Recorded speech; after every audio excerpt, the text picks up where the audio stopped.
All right. Good evening, everybody, and thank you so much for joining us tonight.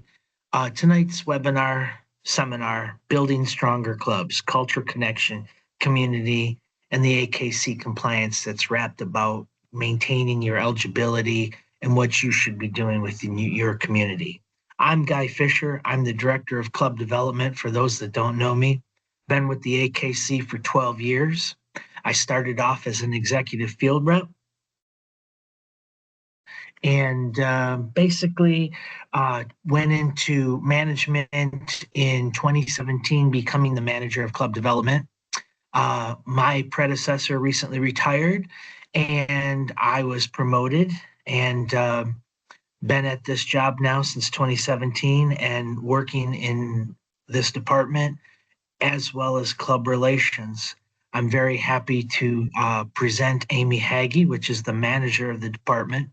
Amy brings a lot of experience of club management and interacting, such as I do, being a show chairman and an event trial chairman, as well as being active in all of her many clubs as I am in my clubs.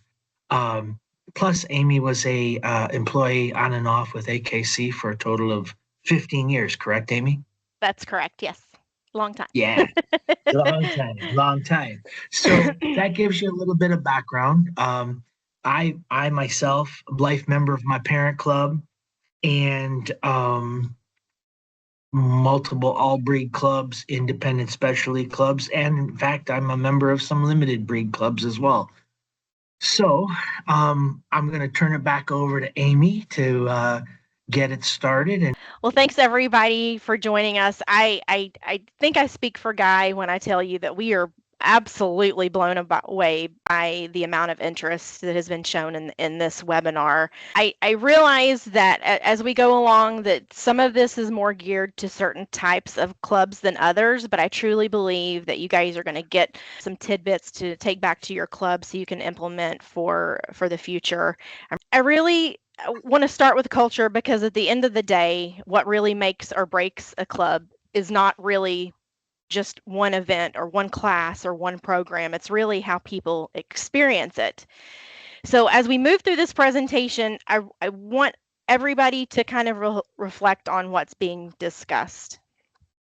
And while some of this may seem very simple, very obvious, well, what's also obvious, unfortunately, is the decline in our sports.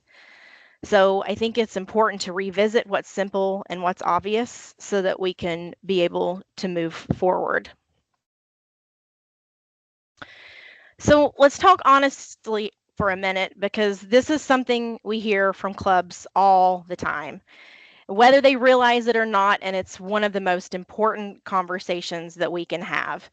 Most clubs don't believe they have cliques, but new people really often experience them that way. So, what feels like long-time friendships to current members can really feel like closed circles to someone new. So, if someone walks into a meeting and no one breaks away to greet them or introduce them or bring them into a conversation, they're really not likely to come back. And this is really true for all types of organizations, not just dog clubs. I mean, think about it. Any type of community organization or church that you may have gone into, if you're not welcomed, you're not going to come back. And so the key thing to remember here is it's usually not intentional, but in this case, impact really matters more than the intent. So this is really about shifting from unintentional exclusion to intentional inclusion. A welcoming club, it does not happen by accident. It happens when members really make a conscious effort to really notice new people, invite them into conversations, and really make them feel like they belong immediately. So I'd really encourage you guys to think about your last meeting or your last event. If someone brand new walked in, what would their experience have been? Do you think they would have felt included right away? Or would they have just felt like they had to work a little to find their place? We can really say we're welcoming, but newcomers experience culture through actions and not intentions. So let's talk about where culture really becomes visible immediately, and that's with first impressions.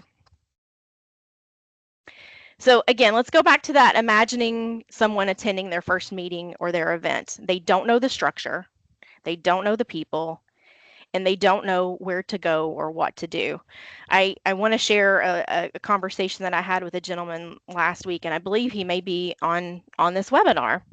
But he told me that his daughter went to a meeting, never had stepped foot in this club. She went to a meeting and she went to sit down at a table, and one of the members put their hand over the seat and said, this seat is saved.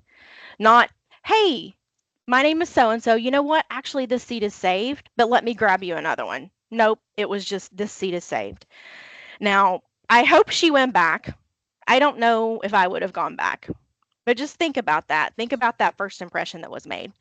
And so think back to your first dog show or meeting. Did someone bring you in, or did you kind of just figure this out on your own? And I bet that if you did have somebody that kind of welcomed you in to show you the ropes, I bet you remember who that person was. And I bet they had a huge impact on your involvement in the dog sport world. So clubs that grow, they're not leaving this to chance. They really are planning for it. And they make sure that someone is always greeted and guided, and they follow up with them. Try to follow up with any new visitors within 48 hours to make sure that that connection is made, because those small things really can make a huge difference, especially at events. So are you truly acknowledging new exhibitors? But what does that actually look like? Are we actively engaging with new exhibitors? Is there a central welcoming space for them to come? And are we staffing that space with friendly and approachable members? That's also key. Or are we just checking a box and really just kind of hoping that they stop by the club table on their own? So the word of the evening is going to be intentional. Clubs that grow, they are intentional about everything that they do. They are going to assign someone to greet new attendees and introduce them to people and follow up afterwards. And that follow up is often what turns that one time attendee into a returning participant, because that first experience really often determines whether someone's going to come back or not.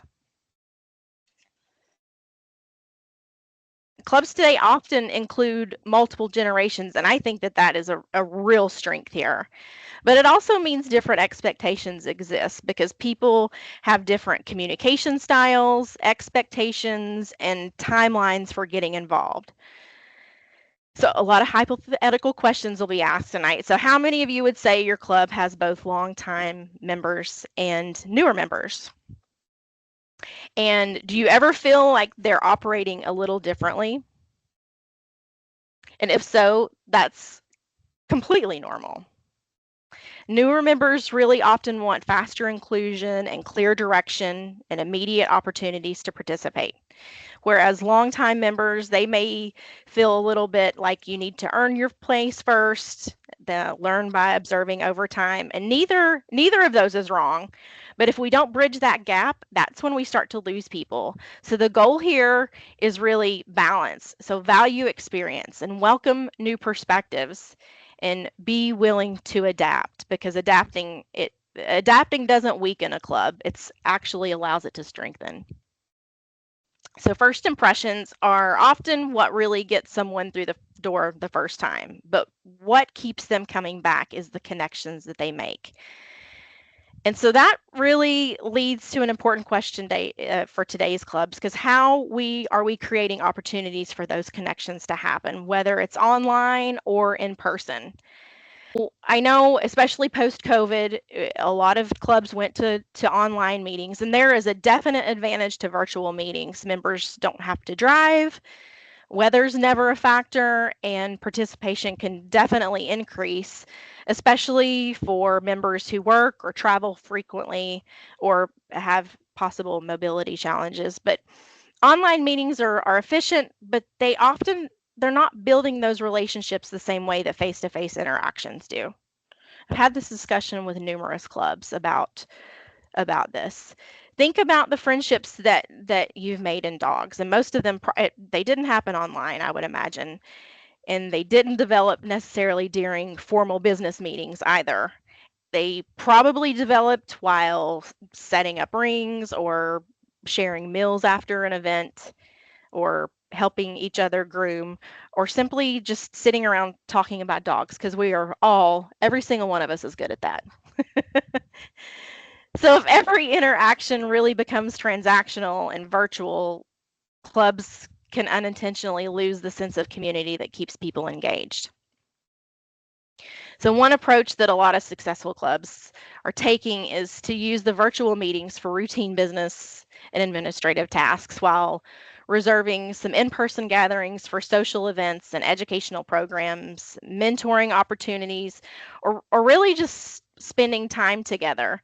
So if you're hosting events online only, I really urge your clubs to consider at least one in-person meeting per quarter, and maybe somewhere that's relaxing, maybe at a restaurant.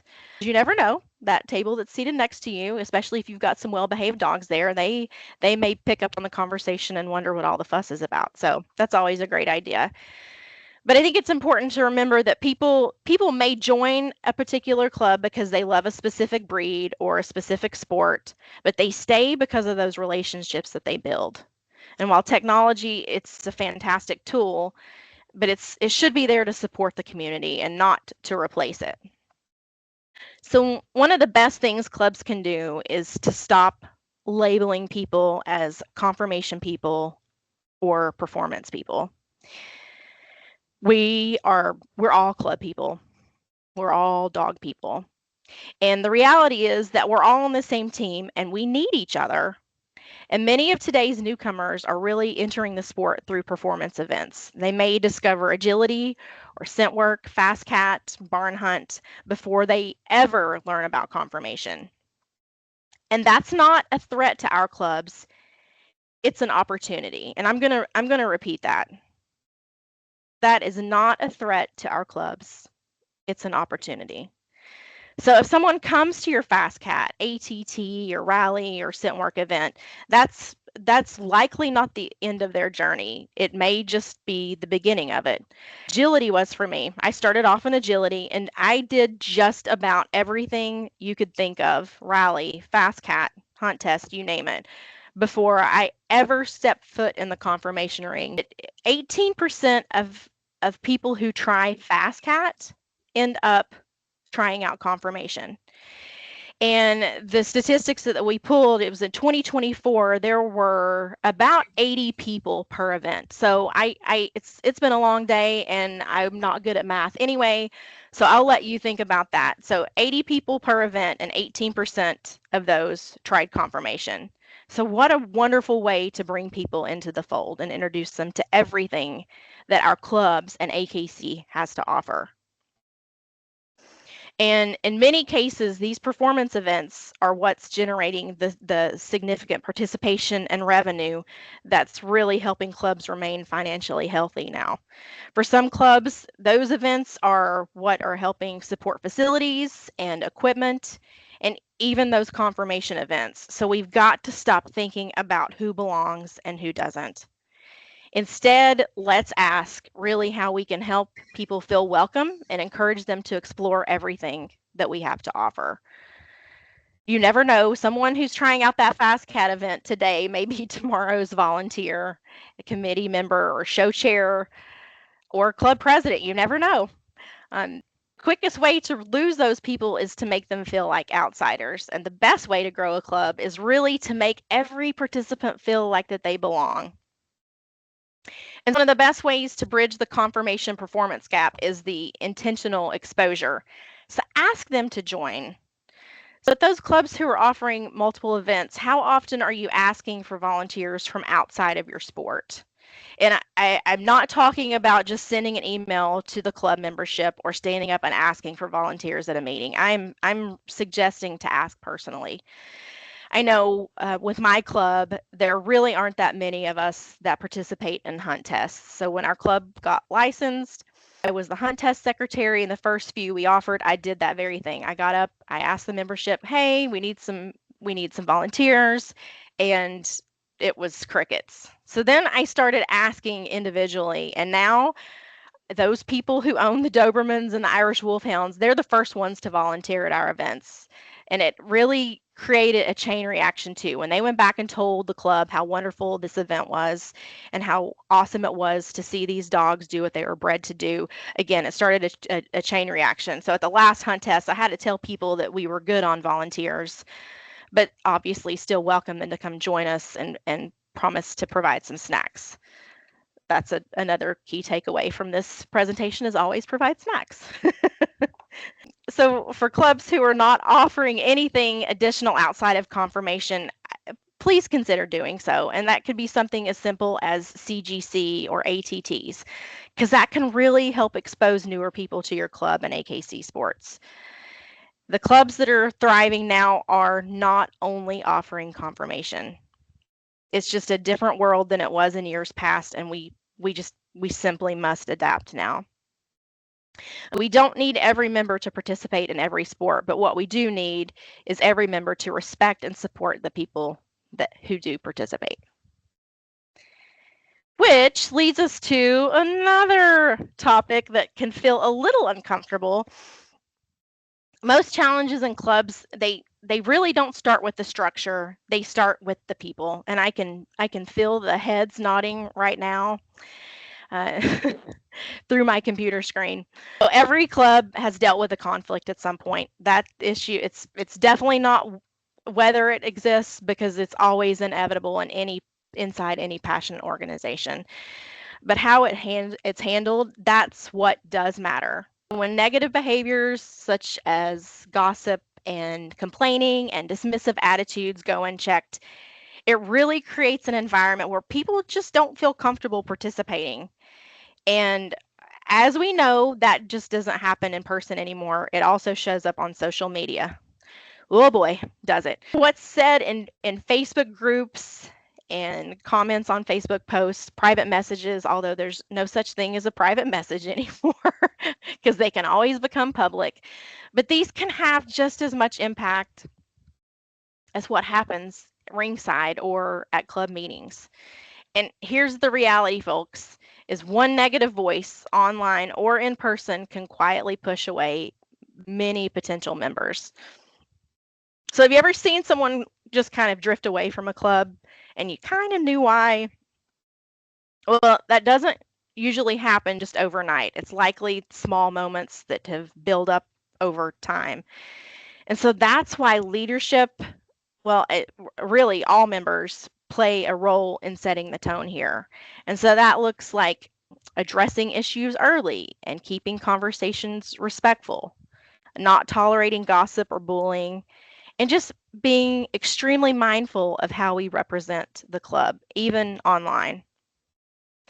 And I have the AKC Code of Sportsmanship and Civility up there. I'm sure some of you all can recite it in your sleep, but always keep that handy.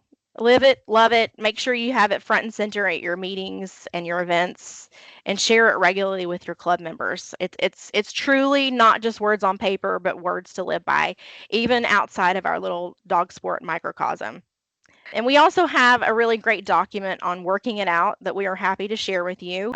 Sometimes just having something in place gives people some confidence on how to handle really intense situations. So if that's ever something that we can provide, Guy or myself can provide for you, please reach out and I'm happy to send that over to you. Now we're going to shift into recruitment, because obviously clubs aren't just about maintaining the membership, we're trying to grow it.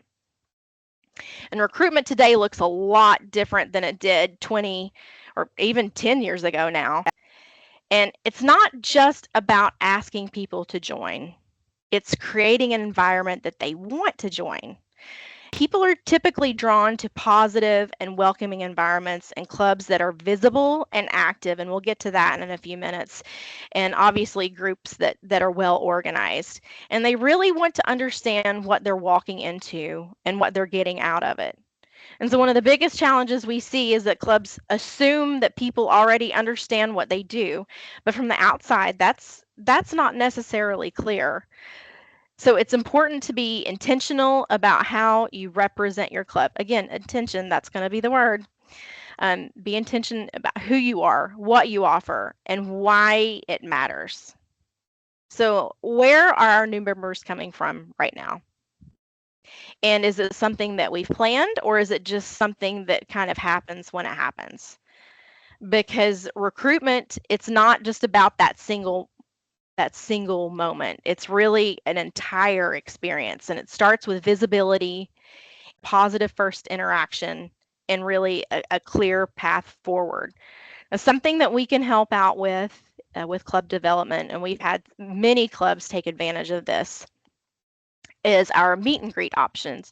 What this looks like is basically you would want to just think about holding an event, and we definitely don't suggest it be a club meeting, because while some club meetings can be a hoot, it's like watching paint dry, and we don't want to invite potential members to a painting party. So think about organizing a picnic, or if you're holding a specialty, if you're holding an agility trial or an obedience trial, welcoming people to come visit you and your members so that they can ask questions and they can see if this is something that they want to be a part of.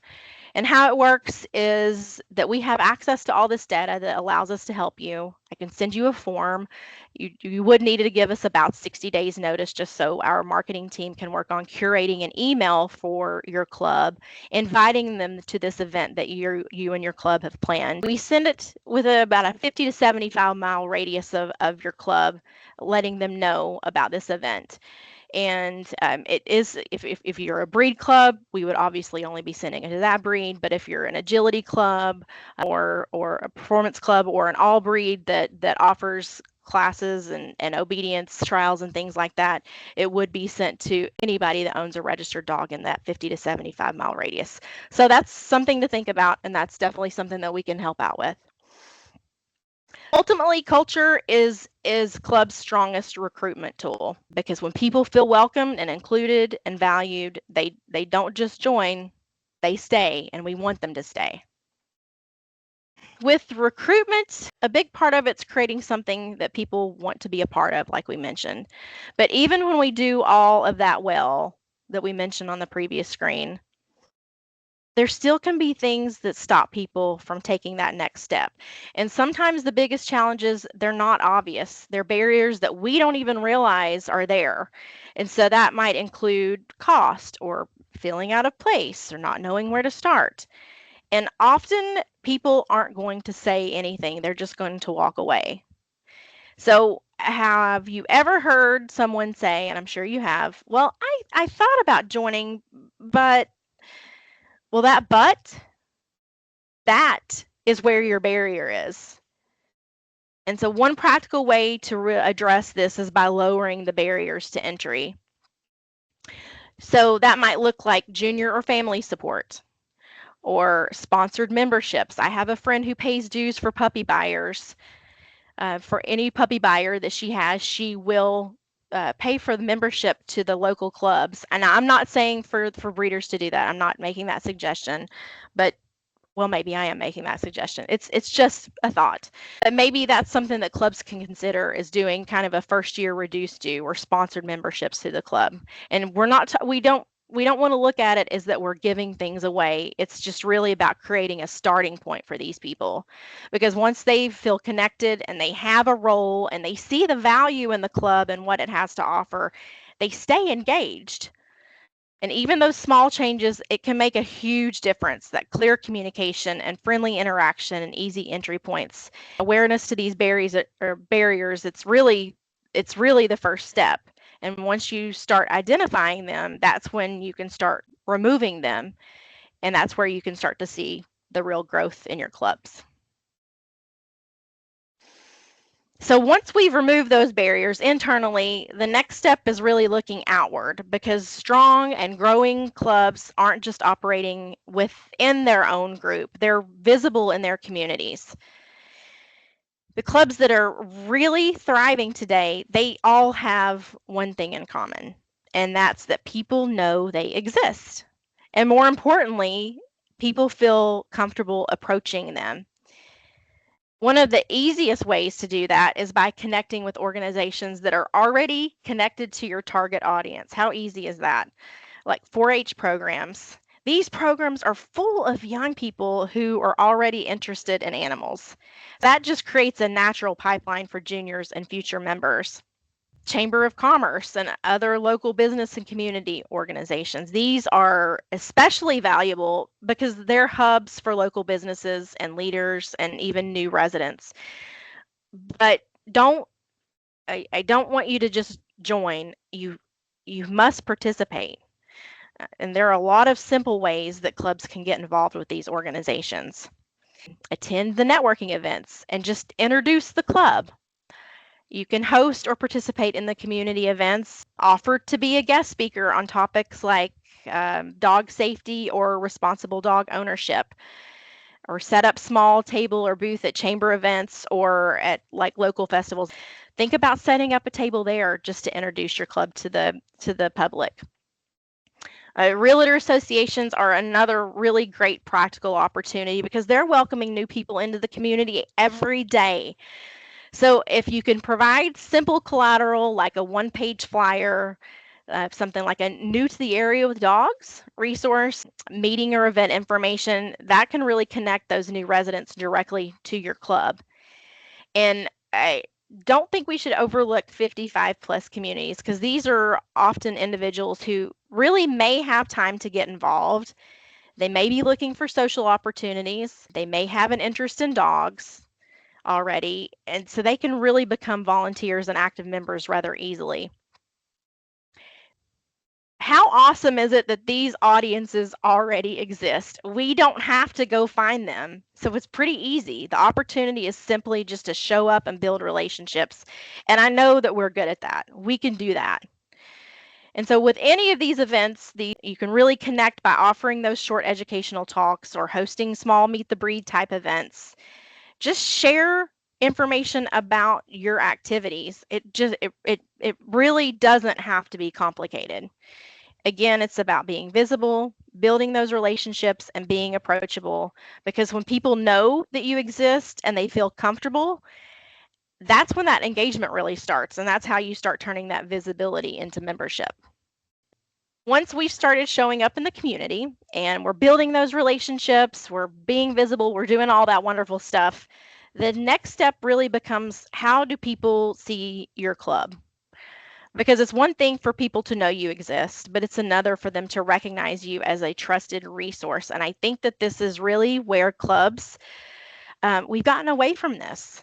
We truly are the dog experts, and we need to let people know that. Don't apologize for it. We are the experts. We already have everything we need to be that. Think about all the knowledge in your club, all the breed expertise and all the training experience and the event knowledge. You guys are the experts. The question is, are you sharing it? So this is where positioning becomes really important, because you want your club to be seen as that trusted resource in the community and a place where people can learn, and a welcoming entry point into the dog world, because that's what builds credibility and interest. And one of the easiest ways to do this is by meeting people where they are. So if your club offers classes, if you're an all breed club that offers obedience, or if you are a performance club, something as simple as offering a small discount to someone who's just adopted a shelter dog, or they've brought home a puppy, and of course at the appropriate age to bring it into a class. But that, just offering that class, that small discount or that class to those people, that really creates a true natural connection, because it brings them into your world at exactly the moment that they're looking for that guidance.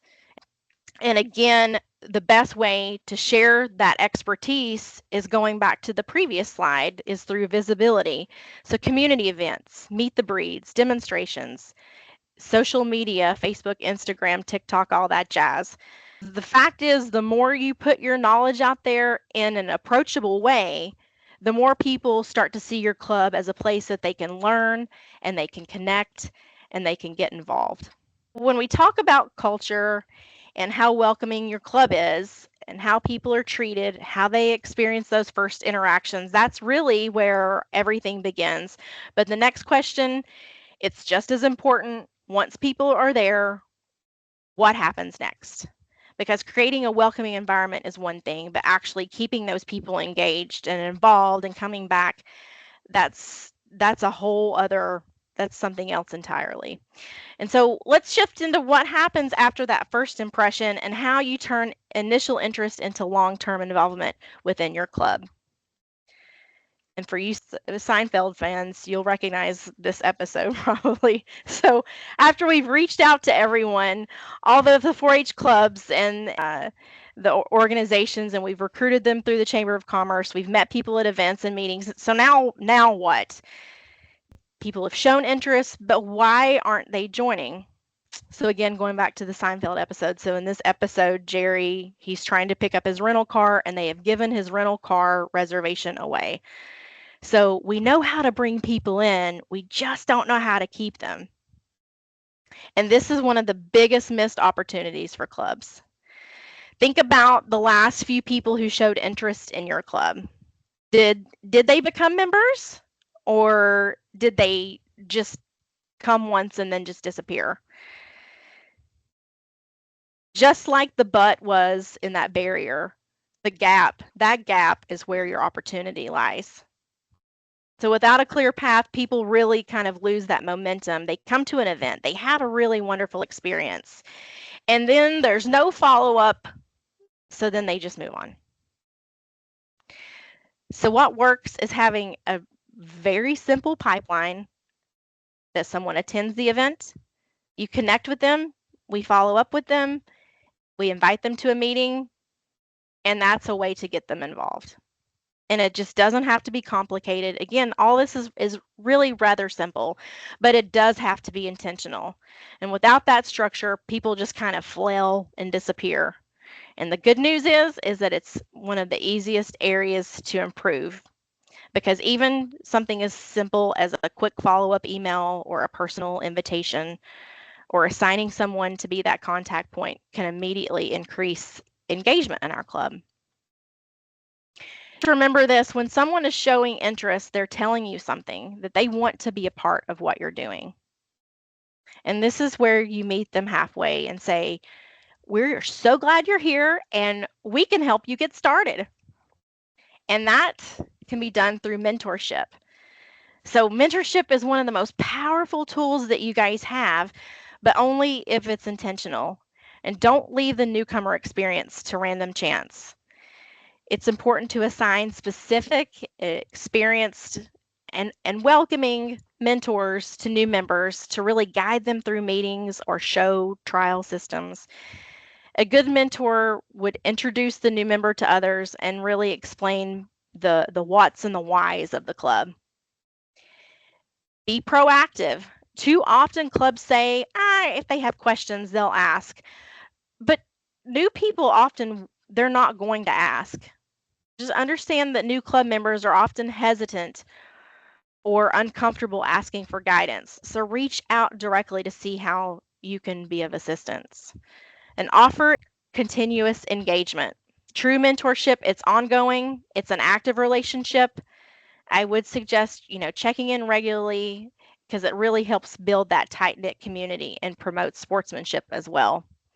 And preserving breed education, this one's very important. Use that mentorship to really safely convey the crucial breed standard knowledge and health testing mandates and breeding compliance metrics.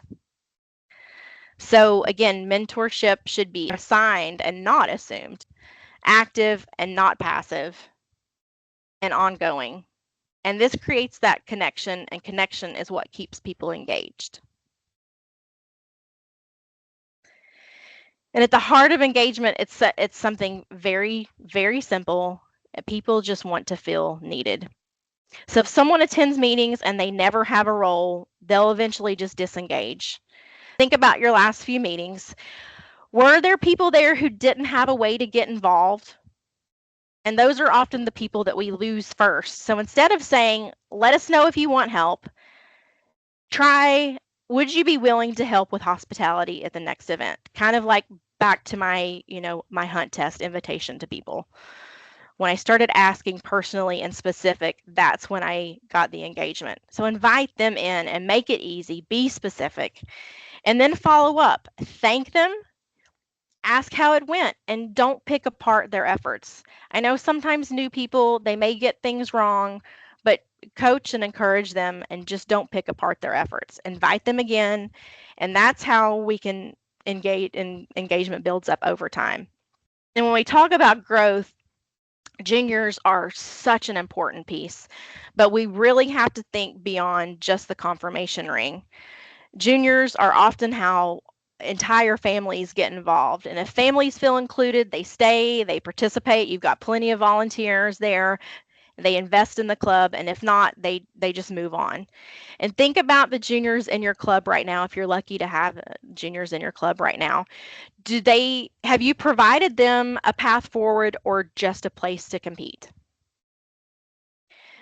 Are we encouraging them to try other sports? Are we actively guiding them into alternative programs like agility or rally or obedience? I think it's really important in today's world that we do that. I know when I was growing up, we didn't have travel ball and all the stuff that exists now, but we have to get them engaged early and really encourage them to stay involved so we don't, I'm not going to say lose them to travel ball, but we want to keep them involved. Even giving them small roles at events and helping them feel like a part of their club can help out. We want to think about providing those clear pathways for youth to assist with event administration and stewarding and match organization. It's just a great way to keep them involved. And that's what's going to help with long-term sustainability. All right, let's talk about burnout. This is something not even almost every club experiences, because this is the common reality. About 90% of the work is done by 10% of the people, and I feel like that's a fact. That's a fact. and we love those people. They're so incredibly dedicated, but that situation, it is not sustainable. And over time, it leads to frustration and resentment and eventually people stepping away. And when those key people step away, clubs really struggle. And so think about your club right now. And is most of the work being done by just a few people? Are these people asking for help, or are they just kind of handling things themselves? Is there a succession plan? And what would happen if that individual stepped away unexpectedly? Because that is not just a staffing issue, that's a sustainability issue.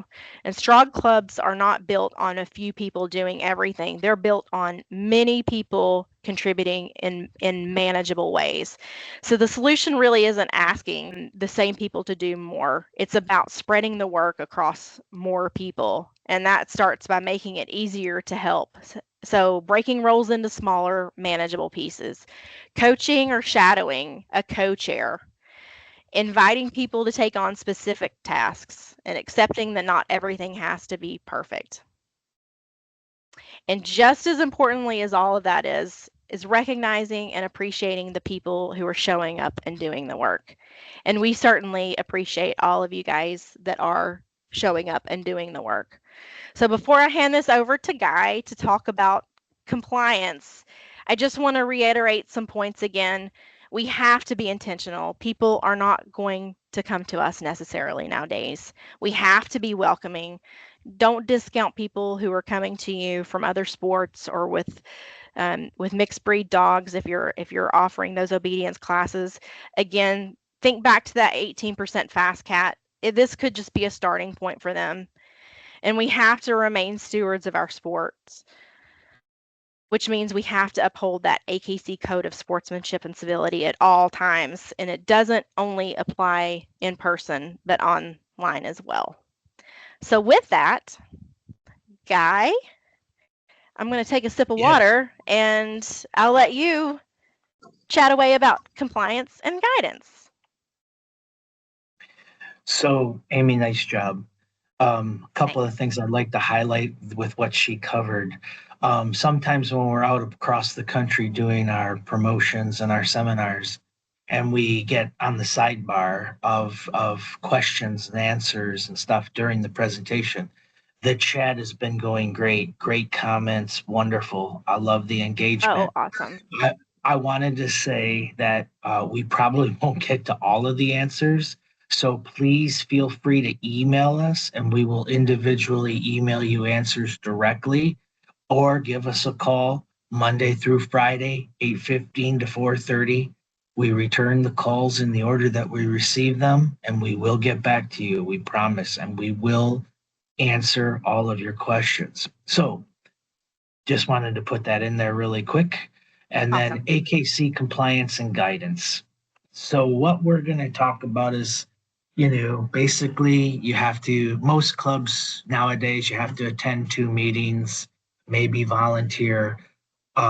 Our club relations department, headed up by Lisa Season, up in New York, for our club relations department. Any formula of a new club constitution, bylaw revision, anything along those lines must go through that team up in New York.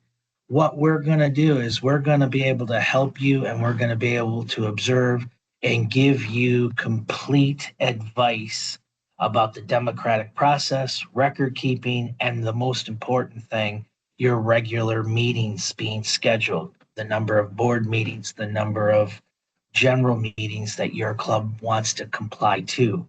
We have sample copies on the website through their team. With this next slide, I just want to briefly discuss a few things. AKC Code of Ethics. Uh, we have a generalized, each individual club can develop their own. And one thing I'd like to state is, remember, the individual states that your clubs are incorporated in, nonprofit, you have to abide by those state laws. You are licensed through the American Kennel Club for our events and our activities. The reason that we have to comply and have all of this information on file is because you're an extension. So what happens is the compliance part of it. Here's a question for the majority of you. Some of you are going to know it right away, some aren't. When is AKC going to stop you from having any type of an event? I'm not going to expect you guys to write or speak in. The answer is, if you go below 5 members, AKC, aka Club Development, is going to come knocking on your door, because we do what's called your club's part of your compliance. You have to give us an updated officer and membership list on an annual basis. And we have to keep that in mind, because why are 5 members so key? Why are they important? One, you have to have 5 members listed on your event committee, or as we used to, I'll show my age here, the bench show committee, blah, blah, blah. But we move forward now and we call it an event committee. Only 3 have to do that event committee, but you have to have 5 listed because you have to have 2 alternates. So that's why membership and maintaining your membership is so important. The article, bylaw, discipline, action.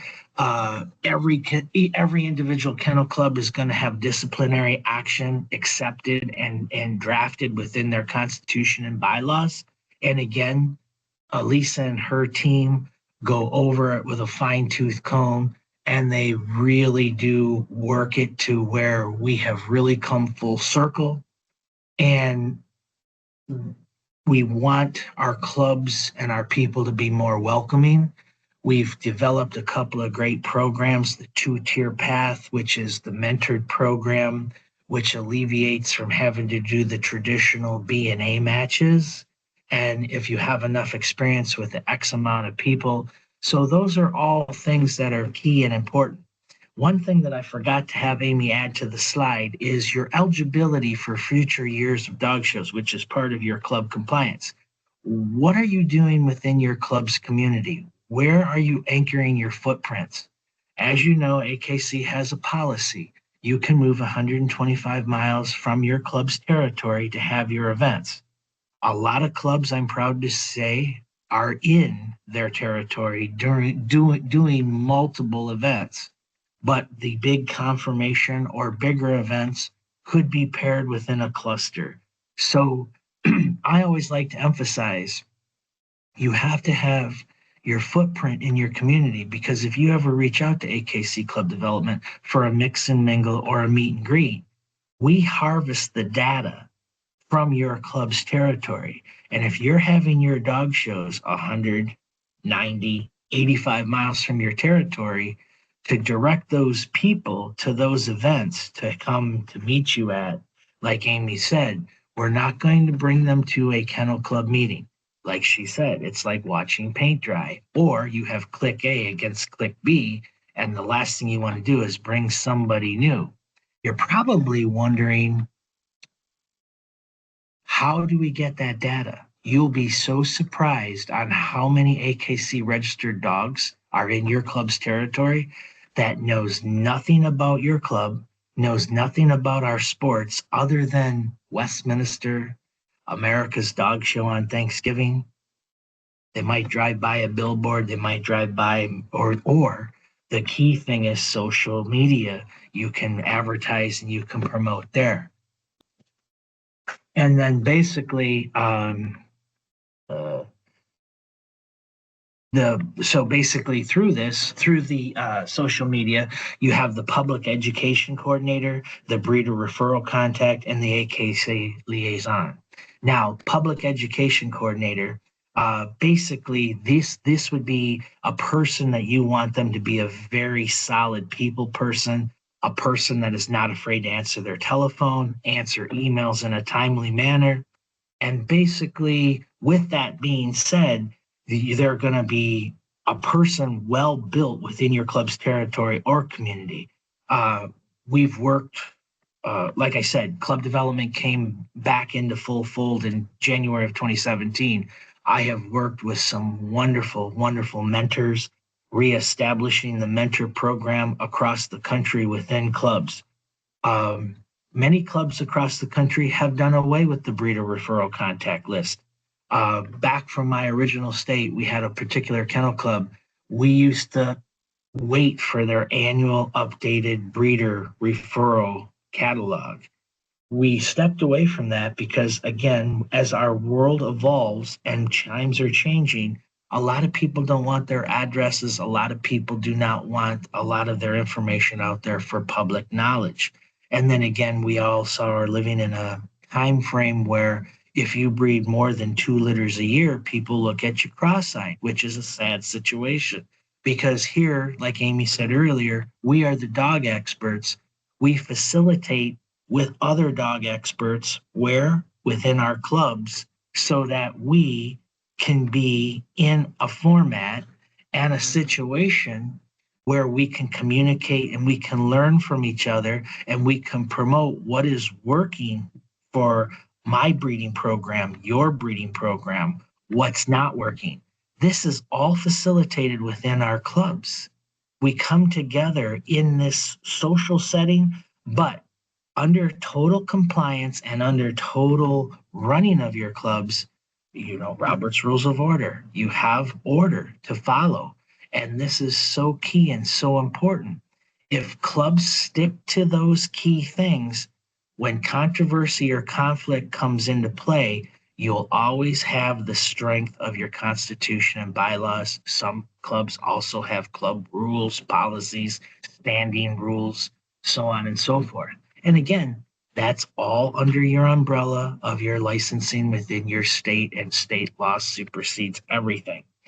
So basically, by doing this and by checking off the boxes, like for example, uh, uh, meet the breeds 4 to 6, the NOH handlers, NOHS program at your event, the traditional B match. When 4 to 6 beginner puppy came into play, we saw a great reduction in our B matches and fun matches. One of the initiatives years back, we decided that we would try to rebuild the importance of a B match, because even though the 4 to 6 is fun, clubs have to pay an application and so on and so forth, and a recording fee. But with that, the exhibitors, because AKC does do a lot of surveys, we found that some of these people coming into 4 to 6 basically felt it to be a little stuffy and not welcoming. And there's that key word again. So when people and when we talk to clubs all the time, we say if you're going to do this, make sure you have some kennel club members outside of that 4 to 6 ring, encouraging these people, showing, and giving them sound advice and welcoming to your future club activities. It's a great resource. But then what we've also found that when clubs do decide to offer a B match on a standalone weekend with our canine extravaganzas, or a farm dog certified, or an ATT testing and a B match and an FSS open show on the same day, you have a plethora of opportunity for the FSS open breeds, the open shows, the 4 to 6, and so on and so forth, with that being the case. So again, a great opportunity. Have your club application, have a copy of your constitution and bylaws, because one thing that we found, the demographics that we are studying, and you're thinking, well, wow, you're going to send all this out on behalf of the club. Well, that's right, because these are our customers. And when I emphasize our, they're AKC registered dogs, which means they're the customers of AKC. But we can send messages out on behalf of you, the clubs, in your territories to our customers. That's how we get our data. Through our surveys, we have found that dog owners with dogs 5 years or older don't really like to do much with their dog other than just love their dog. So our email blast is primarily segued to the dog ownerships of 5 years and younger, because people are constantly looking to do things with their dogs. What we also developed, and Amy commented on it a little while ago, we're very proud of our AKC Club Development Facebook group, Instagram, Twitter. We recently did a TikTok, and we're thinking about possibly doing a Snapchat. Why? Because it promotes AKC Club Development. And when clubs hashtag AKC Club Development, it creates an algorithm. And what we're doing is we're getting into the younger people's feeds, our 16-year-olds, our 18-year-olds, our 20-year-olds, our our graduating students from colleges that they've got college debt, they're getting into a new career, but they really want to have a dog. So again, where Amy emphasized, we are the experts. Let us teach them, let us educate them on why we breed our breeds that we do, for the purpose of why we do it. Again, it all follows under the silhouette of our club compliance and the way that we run our clubs. And by that format, if we roll that effect out and we bring new people to our clubs, one goal that I always had when I was a show chairman for 27 years, I'm a life member of multiple clubs. Our one thing that I used to tease my membership is you need to bring a guest at least one time throughout the calendar year. You'll be surprised that the core that we had in one club was like 22, 23 members. And when we started to do that, within 3 years, we were pushing 40 members. Just that little bit of push. And it does it come down to leadership? Of course it does. There are talkers and there are doers. And you're going to find in this world there's a lot more talkers than there are doers. But I have a feeling that as long as we keep knocking on your door, and you're going to get email after email from us every month to check on, you're going to get a pre-check, you're going to get a post-check, and we are here every day of the week for you folks. So we're here to give you great ideas, and we're here to emphasize the importance of your club by working with it. And that's basically what I wanted to say primarily through these slides. But always, always remember, the AKC is here for you, and we will, in any way, shape, or form, try our very best to get you to have your events within our rules, regulations, and policies.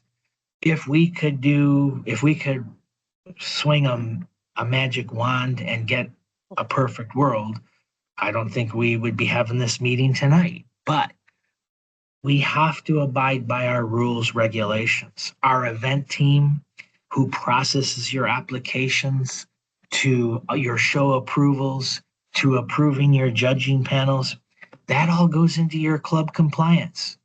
Our application for your show, our application for your show, it clearly says in big, bold red print, application judging panel must be turned into our office 18 weeks prior to the closing of your show.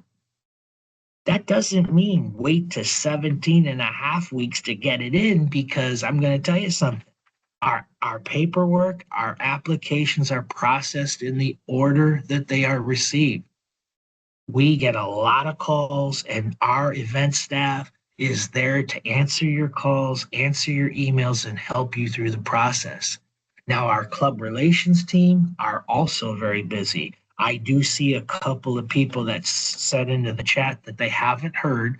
Please send me a direct email on your concern of what you haven't heard, and I'm going to make sure your voice will be heard by our club relations team. I'm going to give it back to Amy now. Well, I mean that's basically the gist of the of everything, because I know we do have some Q&As, or Q's. We'll provide the A's.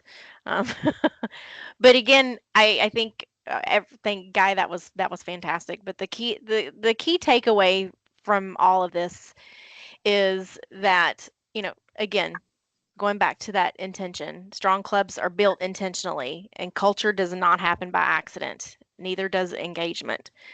Growth doesn't happen by accident. It's all part of those, small actions and consistent effort by you guys and the shared responsibility.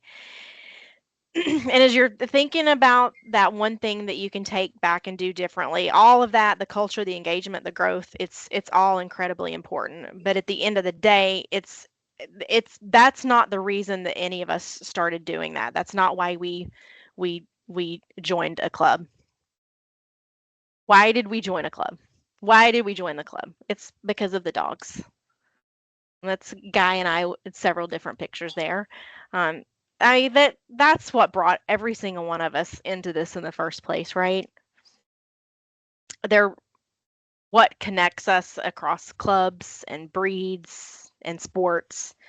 So when someone walks into your club or your event, that's what they're looking for. They're not just looking for a meeting. They're not just looking for a meeting. They're not just looking for an event. They are looking for that connection and that sense of belonging, and that place where they can really feel a part of something. And I just think it's really great that is something that we can provide for them. I just think that's really cool. And that's it. I would like to add one other thing. I was just going Yeah. through the chat again, and to the folks that said yes, this is a predominantly white sport or etc. Well, let me tell you, I've never met a dog that cared about anybody's skin, color, creed, or anything. A dog loves all people, and Yeah, I think that we should be welcoming to all. And absolutely. here's a nice statistic for you. The NOHS program, on an average, if an all breed club offers it, it's in the 40 percentile of the entry of your event or your show, which means there's a lot of owner handlers that are checking the box.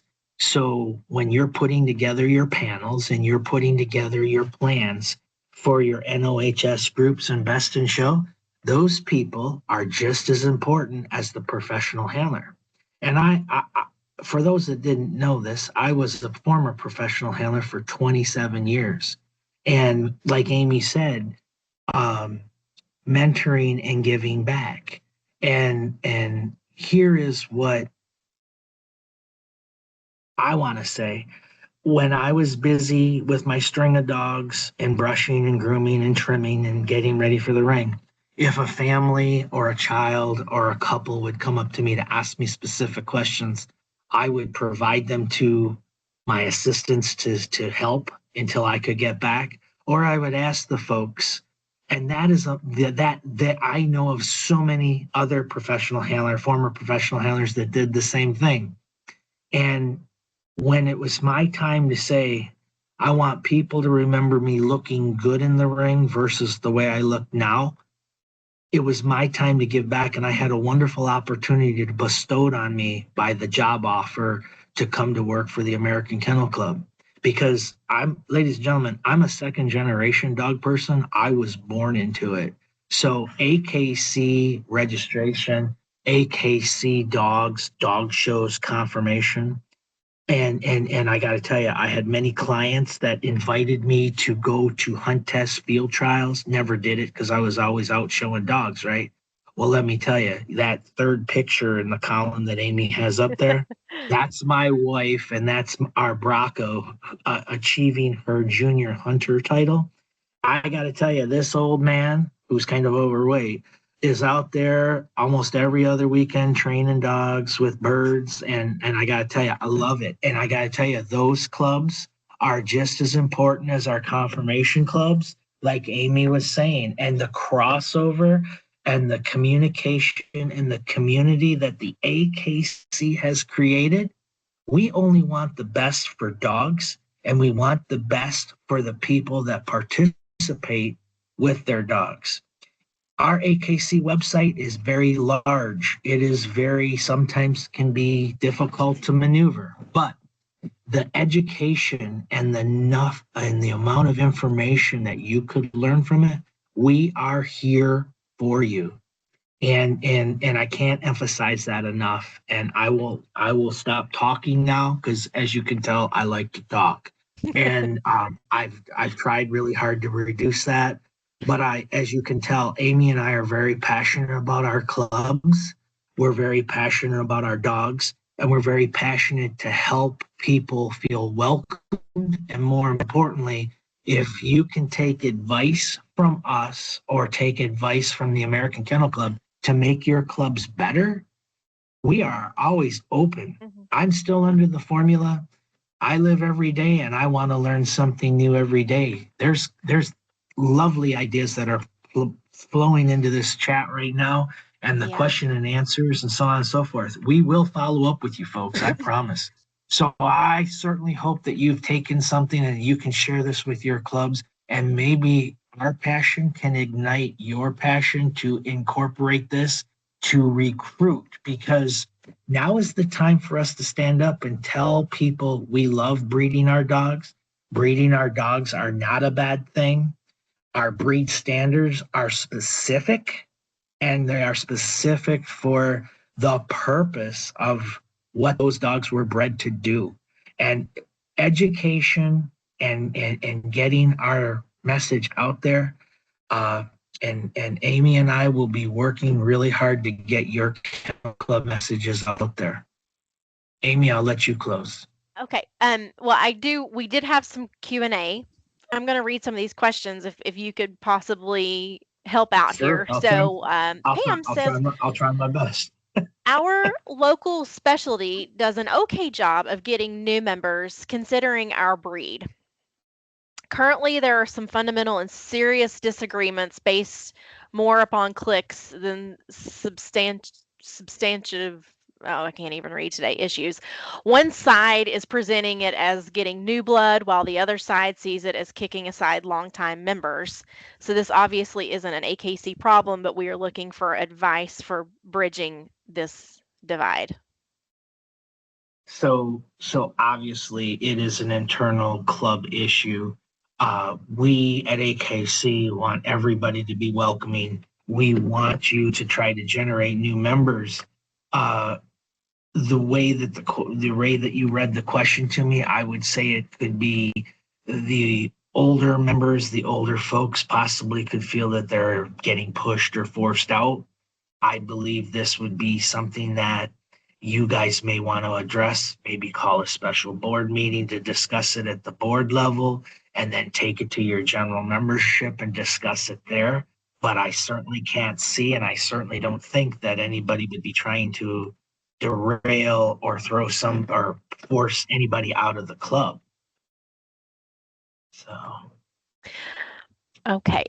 Can we change our membership application to allow people to join without having two sponsors? It would be so nice to that have people just be able to join at a community event. that would have to be directed up to our club relations department up in New York, because if you're going to change your membership criteria, that has to be addressed by them, and that has to possibly entail a constitution and bylaws amendment. And again, club relations exclusively handles that. Okay.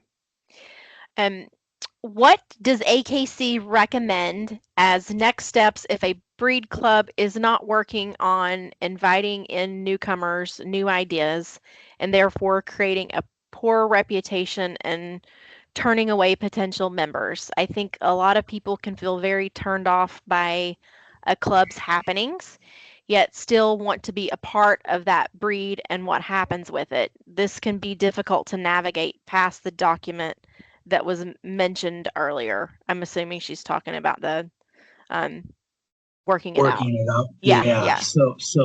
So again, the working out guideline that was provided to whoever wrote this question, I would really revisit it a few more times. And then the only other advice that I would even think to say is, if you think that policy or your conduct of your club is not going in the aspect of the Constitution and bylaws, you may want to check with a registered parliamentarian in your community or in your club's territory and seek advice from that person or individual. Because remember, folks, you are licensed within your state and your state law would supersede. So if you feel that potential new members are being slighted or turned away for whatever reasons, this may be an issue that you, but again, that is not an AKC issue. That is a internal club issue. That would be my advice for that question. And I'm going to read this because I don't know if the questions are visible to everyone, and you already answered this, so I'll also read your answer, Guy. But if offering a discounted membership, so that's something I talked about, does it have to be noted in the club bylaws with all the specifics? Yes, that must be addressed with the club relations department, and they'll walk you through that step by step to update that. Okay.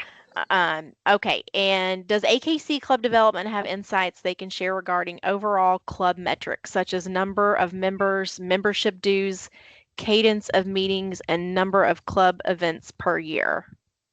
So we cannot give out information only to the officers of the club.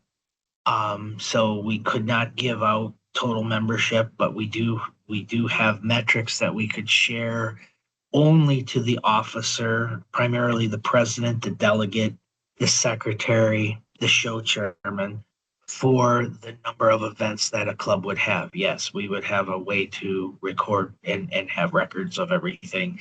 That is, of course, that requires an application. So certain things like dock diving, barn hunt, Barn hunt. we would not have privilege to that because we don't have a way to record that data other Yeah. than a sticking title.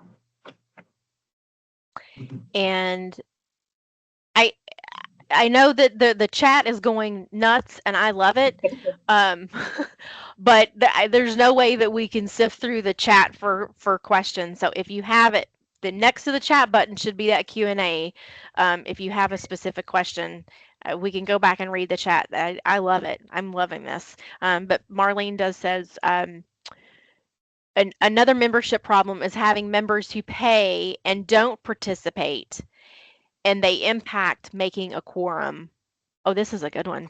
Has the AKC ever approved bylaw language that requires members to participate or they move to associate membership status? Think old-time members or folks who've moved away. They want to be a member and be a part of the club, but they don't come to meetings or events. I cannot honestly answer that. That would be a question that would have to be you should write myself or Amy, and I will send that up to Lisa to address. Okay. I'm going to read a couple more here. Okay. Do you have names of parliamentarians, or can you direct us to a site? Some of us are not familiar with this at all, and I assume this would be within AKC's realm. So actually, the answer to that is no. We don't have a list of names. We cannot give legal advice. All we can do is give recommendations to help improve your club. So you would be on your own to Google search or look up in your area local parliamentarians. We do not have that type of data to share with any club. Okay. Can an all-breed gun dog club hold a spaniel field trial? Or does the spaniel group have to have its own AKC registration? I'm To assuming get in, license. to get to get into the wheelhouse of that, I would love to get that question right over to the director of performance so Yes. that she could answer that question directly. Because even though I'm pretty confident, it is not my place to answer that right Sure. now. Whoever wrote that question, it's a great question, but I'm going to get you a direct answer from that director from that department. Yeah. So for the gentleman that asked that question, if you want to direct that, if you don't mind sending that question over to us at clubdevelopment@akc.org, we will absolutely send that over to Caroline so she can answer that and anything else that you have. And One thing that I'll add before Amy shares another question. One thing that you can probably tell right now, club development really became the bridge to all the other departments. So you started asking us questions, and we're pretty good with answers, but there are certain guidelines that we have to basically we should not answer. That should come from those department heads or their staff, so we're the bridge. We'll get that question to them and, give us a day or two because, again, we're pretty busy. If I believe we're very busy. So we give us a day or two and I guarantee you'll get an answer. I promise. my club is fairly sizable for what it is. FSS breed, 250-ish regular members, active community. Only have been the parent club officially for 3 years, but club is 20 plus years old. That's awesome. Good community. We are looking for some best practices to really make the jump so that when we do push for miscellaneous and beyond, so full recognition, we have a strong position to be a resource. We feel very insular. People who know us, but the breed still feels unknown. And AKC sport participation is definitely increasing, but isn't stunning yet either. How do we make that leap? So number one, because you're in this, you have to work with uh, FSS and Maribeth O'Neill's department. They're going to give you the guidelines on the requirements to move you forward. And then, of course, if you've already got an established parent club, you must work within the boundaries of the parent club that you are going to be licensed under, and then follow those guidelines from there. And then, of course, club development. On our club resources page, there is the All Breed Parent Club Committee and the Parent Club Committee, and they have both listed best practices. And we have that highlighted in our club development toolbox. So send us an email and we'll send you the direct links to the best practices of both committees. There's a lot of wonderful ideas that we've put together over the last 8 years. I think that covers everything. Oh, wait, just kidding. Okay. I keep refreshing the screen and we're just getting more. Why does the treasurer not factor into communication with AKC? I'm also heavily involved in our parent club events an affiliate program? I feel like sometimes information is old by the time it's filtered down through the secretary. So for that specific answer, I would like to direct that to our director of events, which would be Mark DeRozier. The president, the delegate, and the show chairman and the secretary. I might be saying something out of tone. It could be the corresponding secretary or the Hmm. recording. I think it's the corresponding secretary. Those are the key people that are that we have programmed into our system. It's nothing against the treasurer by any means. Whoever wrote that, it's just it's I believe it's just been a standard operating protocol that AKC has had for a while. But the unfortunate thing is you highlighted something in your statement. It could be old news by the time. Remember, we're all members of clubs are all volunteers. And so the outline that you have in your job description for each officer role should state that when they're having correspondence, that is part of their responsibility to send that out to the club right away. And uh, that's very vital and very important. Again, just like I said earlier, and then Amy said before me, the people that you choose to put in those roles, make sure that they are active. Make sure they are people persons, people that can answer their telephone, answer the email, and they're not afraid to turn around an email and say, "My God, look at what AKC sent me today," you know, and get it out to the club. So, that's the best way I can address it. Absolutely nothing against the treasurer role at all. It's just been something that's in protocol. And for a more specific answer on why that is, send me the email and I'll get you over to Mr. Mark, and he has probably 100% better answer than what I just gave you. I think you did good. Can an area specialty club offer an all breed match show? Did I ask So that one the a answer, second ago? nope, I you didn't. just asked, so I can answer that. So yes, so an independent specialty club can hold a B match for their own breed, their group, or an all breed. Okay, I think that's I again I didn't expect us to be here till 8:30, but I'm certainly happy that we were. And I'm sorry I didn't get to all the chats. There was it just dinging all over the place. I love it. Thank you guys so much. Guy, any last parting Thank words? you for thank you so much for attending. We really appreciate your time. Keep doing what you're doing out there and promote your wonderful dogs and promote your wonderful clubs. Have a great evening, everybody.